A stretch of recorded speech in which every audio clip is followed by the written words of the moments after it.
This episode is brought to you by SS&C Mineralware. Are you managing mineral assets and feeling overwhelmed? Unsure if you're getting paid what you're owed?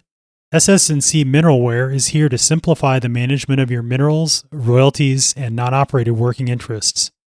Mineralware's out-of-the-box features give you the tools you need to visualize and keep track of all of your assets in one place.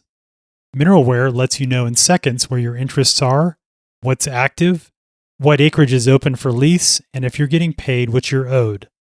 With Mineralware, you can even automate your revenue and JIB processing and eliminate tedious manual data entry, allowing you to focus on more pressing issues. Thousands of mineral owners rely on Mineralware to keep their mineral management simple, automatic, and all in one place.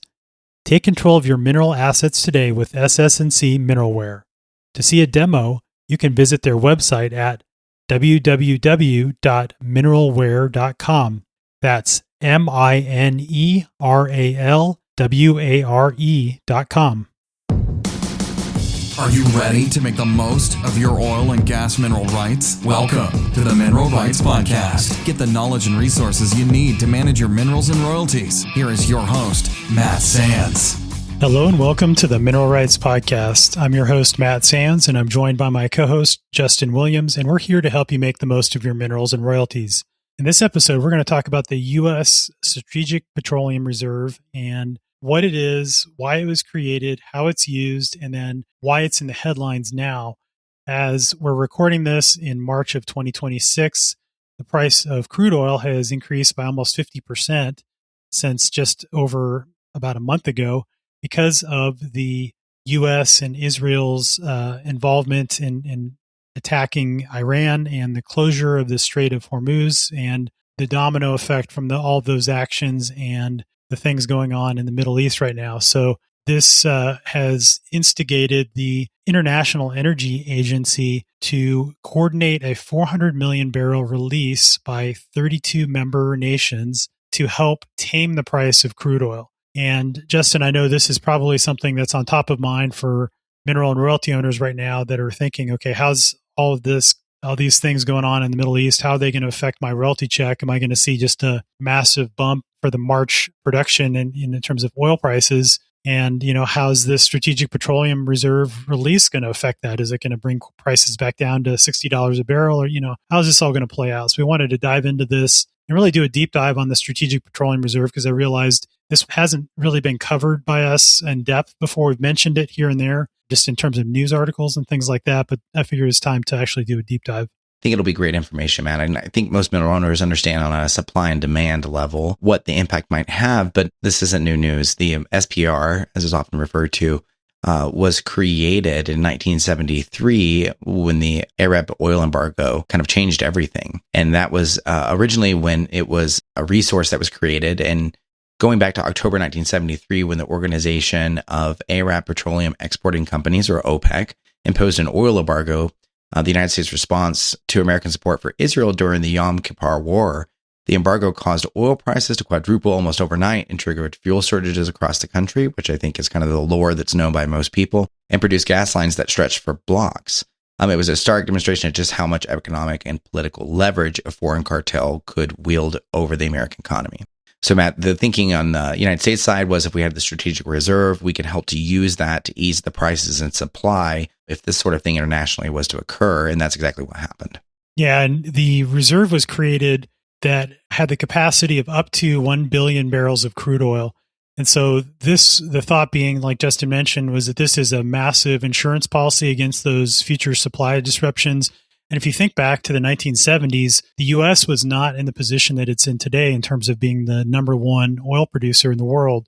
And so we were heavily dependent on imports, particularly from the Middle East. And so when you had a geopolitical issue pop up, in this case, the American support of Israel during the Yom Kippur War, well, that put us in a bind economically because of that dependence on Middle Eastern crude oil. And so we wanted to get away from that. And at the time, we didn't have the oil reserves and oil production that we have today. And so they said, well, let's create a way that we could store oil in a secure location that is easily accessible by the markets. And in other words, close proximity to where we have refineries, et cetera.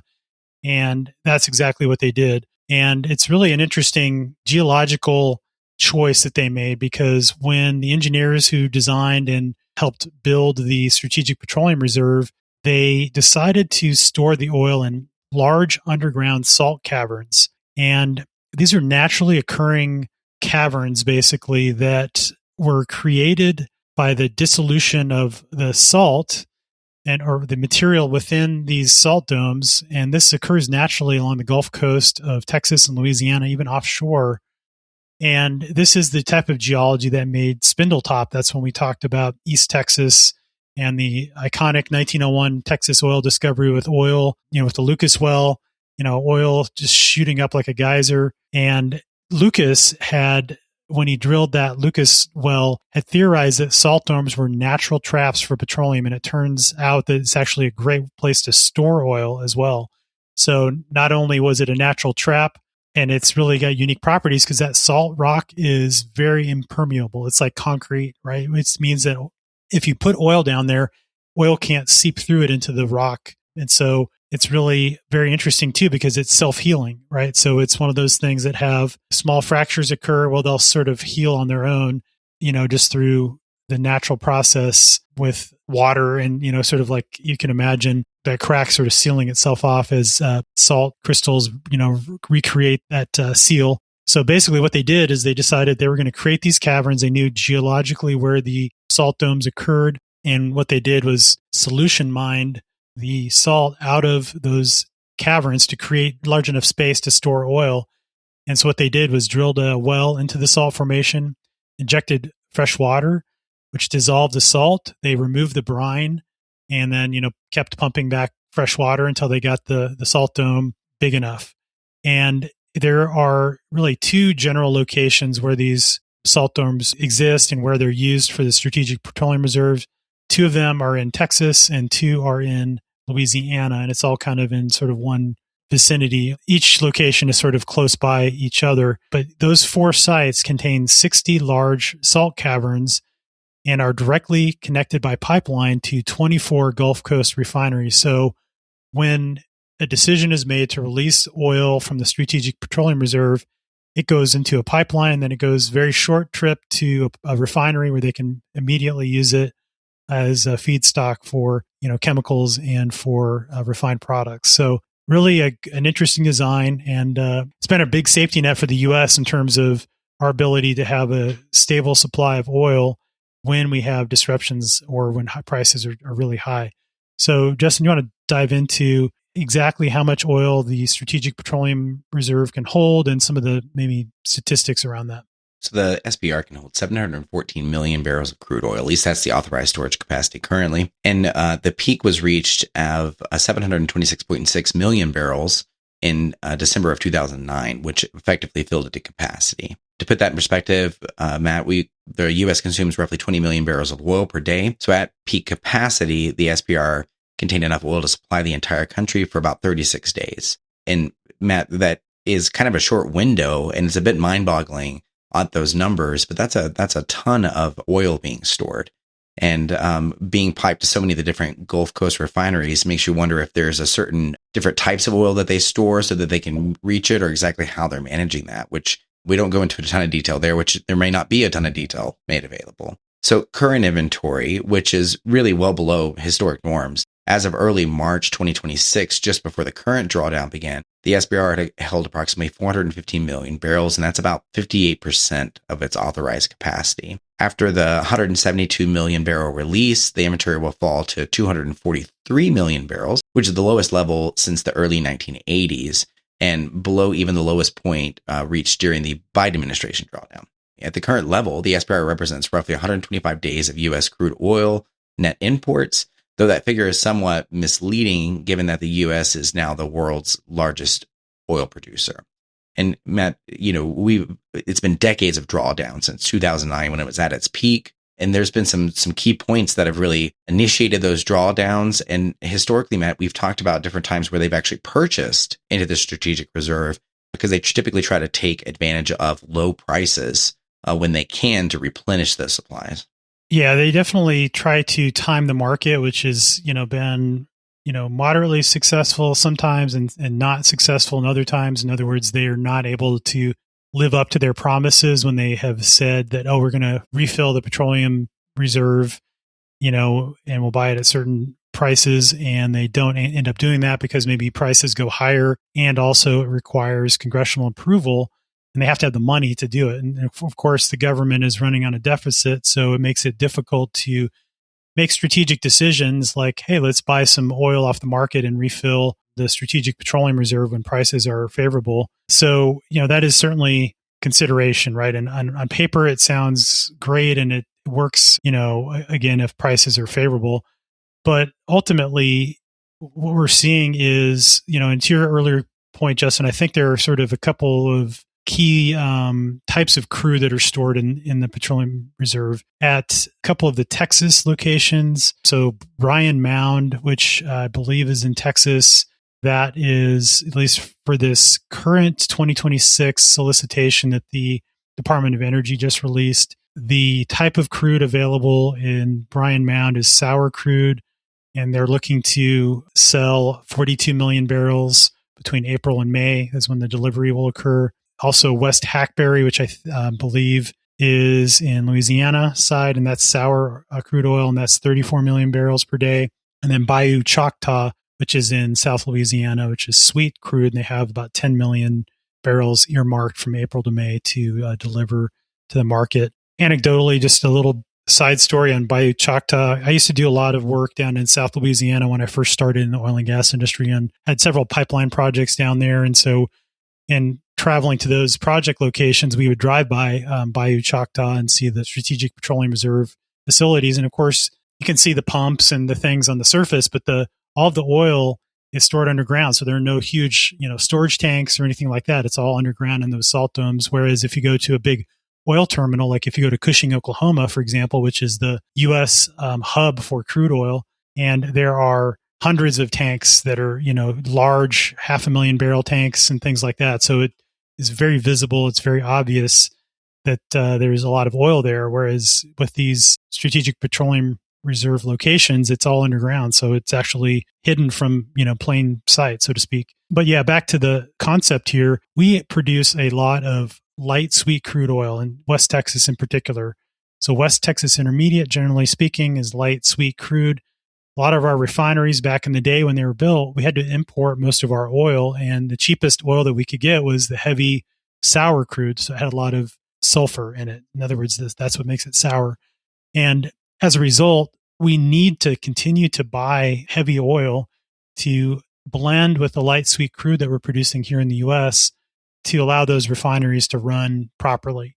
And so the concept here and sort of the incentive for companies to participate in this particular exchange is that they can take delivery of sour crude, heavy oil that they need for the refineries, and they can deliver light sweet crude oil. And they're looking to get the oil refilled between November of this year, this is November 2026, through September of 2028.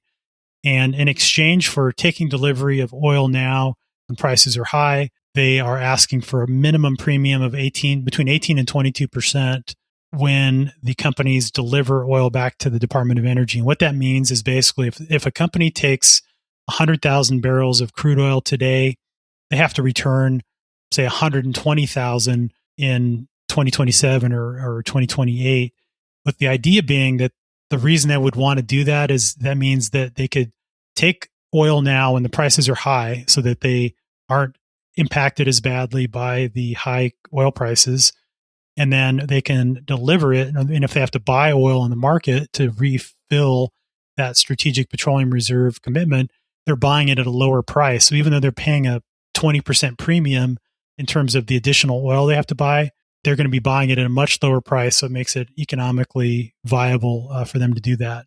That said, there's some speculation that the U.S. is going to actually be able to deliver as much of the oil as they're setting out to do because those premiums are so high. So we'll have to see if actually this plays out according to what the Trump administration is hoping will happen. But we look at this historically, Justin. I wonder, okay, that's great. You're gonna release 100 70 million barrels or whatever, how is this actually going to impact oil prices? I think that's probably the question on everyone's mind here. You want to talk about sort of what has happened in the past, give us a little bit of a brief history and, what happened and how did it actually work in terms of helping dampen crude oil prices? We really have a handful of historic times to look at here. So when you're looking at the data, some were more successful than others. Historically, we released from the SPR an Operation Desert Storm in 91, Hurricane Katrina in 2005, Libyan crisis in 2011, and then the Biden administration in 21 to 22. So not a ton of data to look at here, but let's kind of look at them one by one and see what. So the effects typically are seen. In 1991, the effect was significant. Oil prices spiked sharply when the war began. And the coordinated SPR release combined with swift military campaign helped stabilize the market rapidly. So the SPR worked in this situation because it was paired with a credible and short military operation, not because it really replaced the missing barrels on its own. So Matt, it helps ease that supply, but it's not a solution long-term to the supply problem. In 2022, it had some effect, but it wasn't transformative, which is typically the status quo with this. So the Treasury Department calculated that the 2022 SPR release in coordination with the IEA partners reduced gasoline prices by 17 to 42 cents a gallon. So it did make some impact, Matt, but not sweeping impact. Matt, I think this can be often more political, an answer to ease the market's concerns and investor worries than it can be that it makes a massive, meaningful impact in supply. Now, the insurance policy that it offers us in a situation of an emergency, that's invaluable. Yeah, and it's arguable, and actually there was some numbers, I think, on that President Biden releasing the oil in 2022 that it actually was closer to 13 to 30 cents per gallon. So it did help for sure in the short term, but maybe not as big of an impact as was advertised. Now, the one thing that I think there's an interesting article, and I think I agree with the quote here. So we'll link to this article in the show notes. It's from Axios, and it said, quote, "The signaling effect can stabilize prices temporarily, even if the physical math doesn't work." And I think that brings up a good point, is there's that psychological effect that, okay, we're doing everything we can do to lower prices. Like you said, I think a political move more than anything. Maybe it makes a short-term impact on easing prices temporarily. But if the supply disruptions last for months or years, then obviously it's not going to do much in the long term. So I think if it's a very short lasting impact, it could help. But again, I'll have to just see how long this current Iran war lasts and whether this has any sort of impact. And I think we'll have to only look back in historical perspective to see if it works or not. But ultimately, the decision was made because actually 20% of global oil and petroleum product goes through the Strait of Hormuz. And with it being shut down, it's actually shut in production in different countries and certain, missile attacks on Qatar. And there's an LNG terminal that's shut in right now, and that's 20% of LNG trade that's also been disrupted. So from the standpoint of this 172 million barrel release, is that while it is the largest coordinated release in the International Energy Agency's 50-year history, I think it's really not going to have a huge impact long term. It's just whether or not it can dampen things for the next month or so. But then, at what cost? If we actually do draw down 170 million barrels and we're left with less than 200 million barrels in the Strategic Petroleum Reserve, it's going to be very difficult for us to refill that in a short period of time. So I don't know, Justin, you want to talk about some of those nuances with, okay, so say that all this works great. They release the oil, the prices fall to $75 a barrel or whatever, and it's achieving the desired result. Now we have to refill and replace that 170 million plus 20%. How long is that going to take, and what are the nuances there? Do you want to talk about that? I thought it was really interesting because it really comes down to a physical limitation of the way that these caverns and the way the oil is stored. So there's a fundamental asymmetric work here where most people don't realize, which I certainly didn't before this article. And the SPR is engineered for rapid drawdowns. So to release oil, operators can pump water or brine into the bottom of each salt cavern, which displaces that lighter crude and forces it up the surface. That allows for about 4.4 million barrels per day dispersing. But refilling, however, Crude flows into the caverns while water and brine are removed, but injection rates are constrained by cavern integrity and the logistics of handling the brine. So making the combined maximum fill rate for all 4 sites just about 785,000 barrels per day, about 1/6 of the maximum drawdown rate. So really good at taking it out. A long process for putting it back in. At the maximum fill rate of 4 million barrels per month, restoring the SPR to its approximately 714 million barrel capacity from its post-release level would take until approximately 2031 at best. And this is according to S&P Global Energy. And Matt, that's a bit mind-boggling. That's a really long commitment that you're making there to not having that insurance policy in the event of geopolitical conflict. Yeah, it does create a lot of problems because then you also have to get potentially get approval if you're going to buy additional oil above the exchange. And so this exchange situation, they don't need to get approval. It's already set because they're just loaning it out basically, and it's not an outright sale. And so that means that the companies are borrowing the oil and then they contractually agree to return the same volume plus that premium out that we mentioned.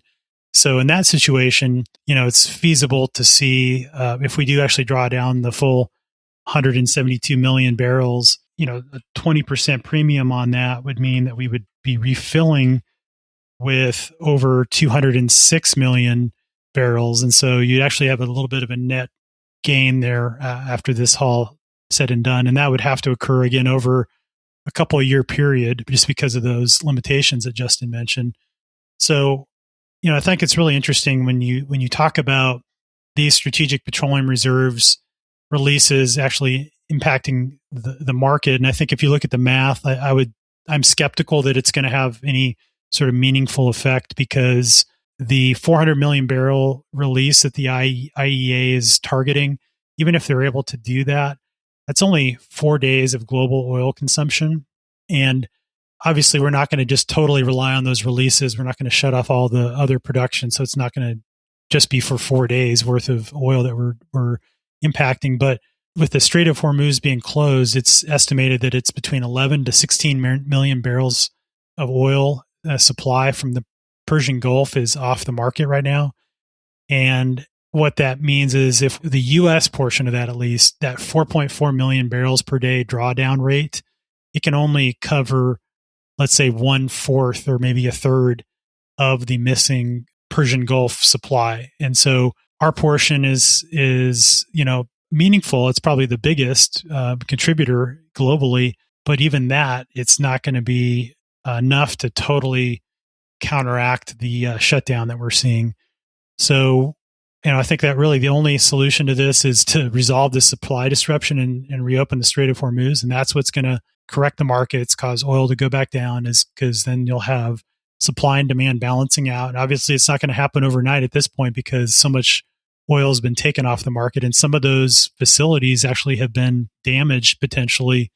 So, some of that original capacity won't come back online for some time until all of that can be repaired and brought back to its previous levels. So, I think ultimately, from a mineral and royalty owner perspective, I think distilling all of this down, obviously, elevated oil prices are good for us as royalty owners. So, in other words, we're going to get higher royalty revenue for March production. It may not be the full $90 a barrel because operators have hedged some of that production. Maybe they've committed to selling a portion of it at a certain price. Maybe it's $65 per barrel or $70 a barrel, averaged in with what they're selling on the spot market, which is being sold at, maybe 85 or something like that, or $80 a barrel. So you have to average that out. Ultimately, it does mean that we're going to have higher prices paid for March royalties, at least on crude oil.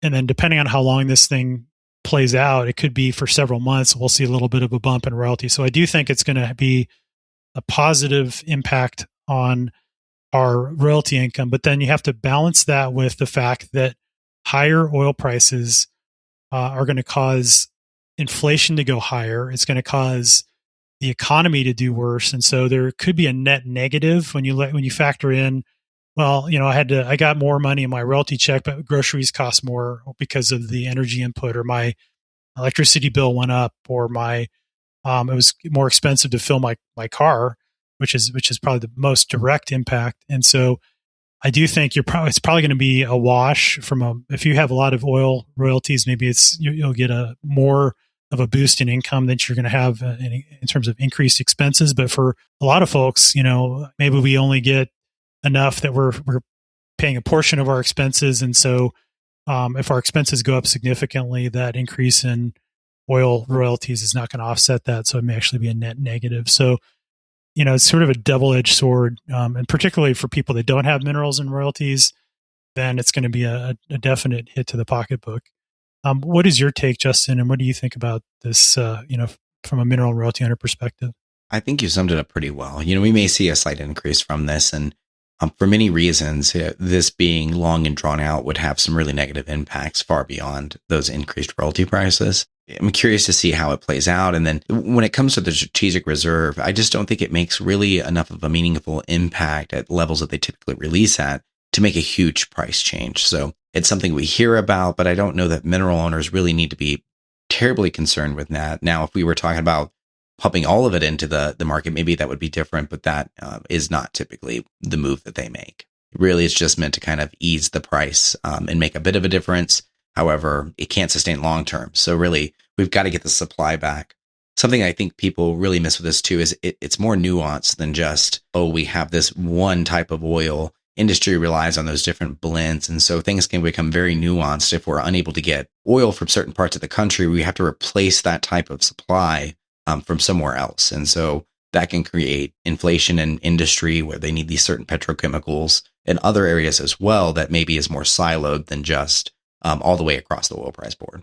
Yeah, I think that's a great point as well. And, at the end of the day, I think the big picture is that if we see the Strategic Petroleum Reserve is actually a strategic thing, the more that we draw down oil from that strategic reserve, the more leverage we're giving away to OPEC. And granted, we are the largest oil producer, and so we are in control of our own destiny to a certain extent. But at the end of the day, these global disruptions and having that extra oil to do these types of things when it maybe makes strategic sense, it's great to have that there. If we keep drawing it down and don't refill it like we intend to, well, we're going to run out of running room, so to speak, and we're not going to be able to do that anymore. So unfortunately, I do think it's being used more as a psychological and political tool than it is a strategic reserve. But the fact that we actually have it is a big benefit to the U.S. From an energy stability perspective. And the fact that, the more important fact is that we actually are the largest oil producer in the world.